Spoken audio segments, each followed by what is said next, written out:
రేవంత్ రెడ్డి గారు ముఖ్యమంత్రిగా ప్రమాణ స్వీకారం చేసి 6 నెలలు గడుస్తున్న సందర్భంగా వారు పిసిసి అధ్యక్షుడిగా ఇచ్చినటువంటి హామీలు ఒక్కటి కూడా నెరవేర్చకుండా కాలయాపన చేస్తున్నటువంటి సంగతి మీకు తెలుసు. రకరకాల అంశాలను అడ్డం పెట్టి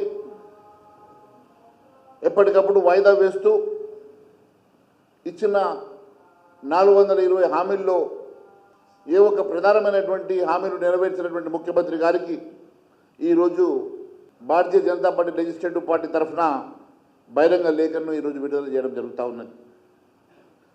సీఎం గారు మీరు బాధ్యత చేపట్టి 6 నెలలు గడుస్తున్నా 100 రోజుల్లో ఇచ్చిన హామీలు నెరవేరుస్తారని ఆ రోజు పిసిసి అధ్యక్షుడిగా మీరు మాటిచ్చారు. 99 రోజులకు ఎలక్షన్ కోడ్ వచ్చిందని, ఎలక్షన్ కోడ్ తర్వాత హామీలు నెరవేరుస్తారని, ఇప్పుడు ఎలక్షన్ కోడ్ సందర్భంగా హామీలు నెరవేర్చలేరని చెప్పి తప్పించుకొని తిరిగారు. ఇప్పుడు ఎలక్షన్ కోడ్ కూడా అయిపోయింది. మీరు చెప్పినటువంటి అన్ని రకాల సమయాలు గడువులు పూర్తయినాయి. కానీ ఇప్పటి వరకు మీరు ఇచ్చినటువంటి హామీలు నెరవేర్చక కాలయాపన చేస్తూ ఈరోజు ఈ ప్రభుత్వం పూర్తిగా అవినీతిలో కూరుకుపోతున్న సంగతి నేను గుర్తు చేస్తూ ఉన్నాను. రైతులకు 2 లక్షల రూపాయలు ఏకకాలంలో రుణమాఫీ చేస్తారని గతంలో చెప్పి డిసెంబర్ 9వ తారీఖు ఖచ్చితంగా రుణమాఫీ చేస్తారని చెప్పినటువంటి మీరు మళ్ళీ 100 రోజులు గడువు అడిగింది మీరే. మళ్ళీ మొన్న ఎన్నికల సందర్భంగా ప్రజల ఆగ్రహాన్ని చూసి, రైతుల ఆగ్రహాన్ని చూసి ఆగస్టు 15వ తారీఖు వరకు మీరు గడువును అడగడమే కాకుండా వివిధ దేవుళ్ళ మీద కూడా ఒట్లు పెట్టుకున్నటువంటి సంగతి నేను గుర్తు చేస్తూ ఉన్నాను. ఈ రకంగా మరొక్కసారి బాట తప్పడమే కాకుండా ఆ ఫలితంగా ప్రజాగ్రహానికి గురైనటువంటి ఈ ప్రభుత్వం 63 మంది ఎమ్మెల్యేలు ఉన్నా కేవలం 8 పార్లమెంట్ సీట్లకు మాత్రమే పరిమితమైన సంగతి గుర్తు చేస్తూ ఉన్నా. 8 మంది ఎమ్మెల్యేలు ఉన్న భారతీయ జనతా పార్టీ కూడా 8 సీట్లలో విజయం సాధించిన సంగతి గుర్తు చేస్తూ పూర్తిగా ఈ ప్రభుత్వం ప్రజా విశ్వాసాన్ని కోల్పోయిన సంగతి నేను గుర్తు చేస్తూ ఉన్నాను. 63 మంది ఎమ్మెల్యేలు ఉండి 8 సీట్లు కూడా గెలుచుకోలేనటువంటి ప్రభుత్వం మీరు ఇచ్చిన హామీలు నెరవేర్చకపోవడంతో ప్రజాగ్రహానికి గురైన సంగతి నేను ఈరోజు మీ ద్వారా నేను గుర్తు చేస్తూ ఉన్నాను. అంతేకాదు ఆ రోజు మా 100 రోజుల పాలన రిఫరెండం అని మీరే చెప్పారు. 14 సీట్లు గెలుచుకుంటామని చెప్పి మీరే చెప్పారు. మరి 100 రోజుల రెఫరెండంగా తీసుకుంటే మీరు చెప్పినటువంటి 14 సీట్లు గెలవనందుకు మీరు నైతిక బాధ్యత వహించాలి కదా.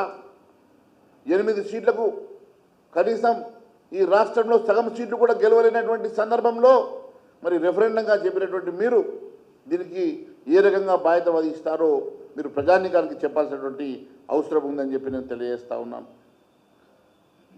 మీరు ముఖ్యమంత్రిగా బాధ్యతలు చేపట్టిన తర్వాత ప్రధానంగా రైతులతో పాటు వ్యవసాయ కార్మికులకు, మహిళలకు, యువతకు, నిరుద్యోగులకు ఇచ్చినటువంటి హామీలను నేను ఒకసారి గుర్తు చేస్తూ ఉన్నాను. వరంగల్ రైతు డిక్లరేషన్లో రైతాంగానికి మీరు ఇచ్చినటువంటి హామీల సంగతి నేను ఒకసారి గుర్తు చేయదలుచుకున్నాను. హైదరాబాద్ యూత్ డిక్లరేషన్లో, చేవలలో ఎస్సీ ఎస్టీ డిక్లరేషన్లో, కామారెడ్డిలో బీసీ డిక్లరేషన్లో మీరు ఇచ్చినటువంటి హామీలు మీరు మర్చిపోయారా, లేక ఈ బహిరంగ లేఖతో పాటు మీకు మేము మీ మేనిఫెస్టోను కూడా పంపిస్తున్నానని చెప్పేసి తెలియజేస్తూ ఉన్నాను. అంతేకాకుండా ఇచ్చిన హామీలు మాటేంటో వ్యవసాయం, రైతు సంక్షేమం, నీటిపారుదల, యువత, ఉపాధి కల్పన, విద్యారంగం, వైద్య రంగం, గృహ నిర్మాణం, రెవెన్యూ, పౌర సరఫరా సిబిఐకి ఇస్తారని ఎదురు చూశారు. ఆ రోజు మీరే సిబిఐకి లెటర్ రాసినటువంటి మీరు ఈరోజు ఎందుకు వెనుకంజ వేశారో దాని మీద ఒకసారి మరి సమాధానం చెప్పాల్సినటువంటి అవసరం ఉన్నది. అంతేకాకుండా మరి సరే మీరు ఏదో ఒక రకంగా దాన్ని రిటైర్డ్ జడ్జి తోటి ఒక కమిటీ వేసి చేతులు దులుపుకునే ప్రయత్నం చేస్తూ ఉన్నారు. మరి అదే మాదిరిగా ఈరోజు నేను మిమ్మల్ని అడుగుతూ ఉన్నాను, మరి ధరణి విషయంలో, ధరణి పోర్టల్ విషయంలో కూడా మీరు చాలా అలిగేషన్స్ చేశారు పిసిసి అధ్యక్షుడిగా. మరి ధరణి విషయంలో మరి ఈరోజు ఏ నిర్ణయం తీసుకోబోతున్నారు? దాంట్లో నిజంగా అక్రమాలు జరిగినాయా?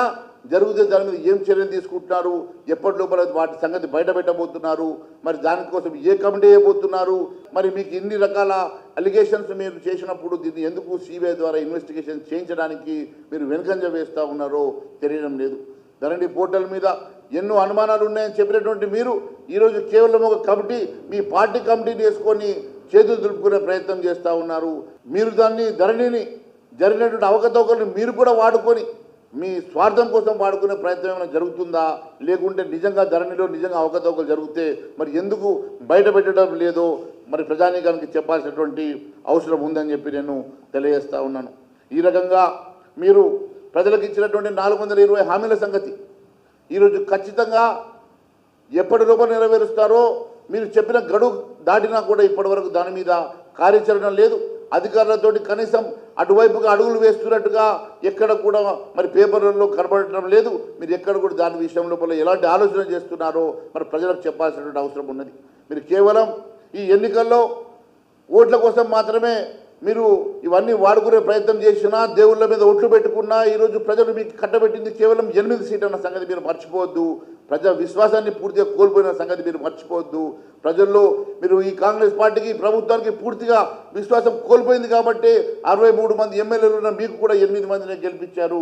8 మంది ఎమ్మెల్యేలు ఉన్న భారతీయ జనతా పార్టీని కూడా 8 మంది గెలిపించిన సంగతి ఒకసారి గుర్తు చేసుకోవాల్సిందిగా నేను కోరుతూ, ఈ హామీలన్నీ కూడా ఎప్పటి లోపల నెరవేరుస్తారో, మరి కసరత్తు ఎప్పుడు మొదలు పెడతారో మరి ఖచ్చితంగా ప్రజానీకానికి చెప్పాల్సిన అవసరం ఉందని తెలియజేసుకుంటూ, మీ ద్వారా నేను ఈ బహిరంగ లేఖని మరి ముఖ్యమంత్రి గారికి పంపించడం జరుగుతుందని చెప్పి నేను తెలియజేస్తూ, అది వాళ్ళ నాయకుడిని అడగాల. కాంగ్రెస్ పార్టీలో ఎప్పుడు కాంగ్రెస్ పార్టీల్లో అది రోజు ఉండే గండమే కదా, నిత్య గండం నూరేళ్ళ ఆయుష్ కాంగ్రెస్ పార్టీ పదవి అంతే. ఈ లేఖలో ఎప్పటి లోపల మీరు హామీలు అమలు చేస్తారు? ఇవన్నీ కూడా మీరు ఇచ్చినటువంటి మరి 420 హామీల్లో ప్లస్ 6 గ్యారెంటీలు అన్నీ కూడా గుర్తు చేస్తూ, మీరు 6 నెలలు గడిచినా ఇప్పటి వరకు ఎందుకు మీరు హామీలు నెరవేరుస్తలేరో చెప్పాల్సినటువంటి అవసరం ఉన్నది. ఖచ్చితంగా మరి దీన్ని బహిరంగ లేఖ రాయడమే కాకుండా రేపు అసెంబ్లీలో ఈ అంశాన్ని పెద్ద ఎత్తున మేము లేవనెత్తడం జరుగుతుంది. ప్రజల పక్షాన భారతీయ జనతా పార్టీ ఉంటుంది. ప్రజల పక్షాన భారతీయ జనతా పార్టీ ప్రజా గొంతుకై పోరాటం చేస్తుందన్న సంగతి మరొకసారి తెలియజేస్తున్నాం. సివిల్ సప్లైస్ ఇష్యూలో ఈ నెల 18వ తారీఖు రోజు గవర్నర్ గారు అపాయింట్మెంట్ అడగడం జరిగింది. 18వ తారీఖు రోజు గవర్నర్ గారికి మరి ఈ అంశాన్ని వారి దృష్టికి తీసుకెళ్లడమే కాకుండా ఈ నెలలో హోమ్ మినిస్టర్ అమిత్ షా గారికి ఈ అంశం మీద సిబిఐ ఎంక్వైరీ చేయాల్సిందిగా కోరుతూ ఒకటి రిప్రజెంటేషన్ ఇవ్వడమే కాకుండా డెఫినెట్గా ఈ అంశం మీద సిబిఐ ఎంక్వైరీ జరగాలని చెప్పి హైకోర్టులో కూడా మేము మరి రిట్ చేయడం జరుగుతుందని చెప్పి తెలియజేస్తా ఉన్నాం.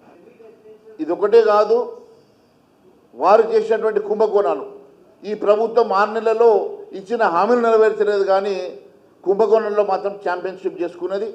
మరి 1 కాదు 2 కాదు, R tax, RR tax, RRR tax, B tax, U tax, రకరకాల ట్యాక్సుల పేరు మీద ఈరోజు ఈ రాష్ట్ర ప్రభుత్వం కుంభకోణాల్లో మునిగిపోయిన సంగతి నేను మరొకసారి గుర్తు చేస్తూ ఉన్నాను. ఎట్టి పరిస్థితుల్లో కూడా భారతీయ జనతా పార్టీ వదిలిపెట్టే సమస్య లేదు. మేము ఖచ్చితంగా అన్ని అంశాలను బయటకు తీసుకొస్తాం, వెలుగులోకి తీసుకొస్తాం, ప్రజల ముందుకు తీసుకొస్తాం. ఇవన్నీ కూడా ఎండగడతామని చెప్పి తెలియజేస్తున్నాం.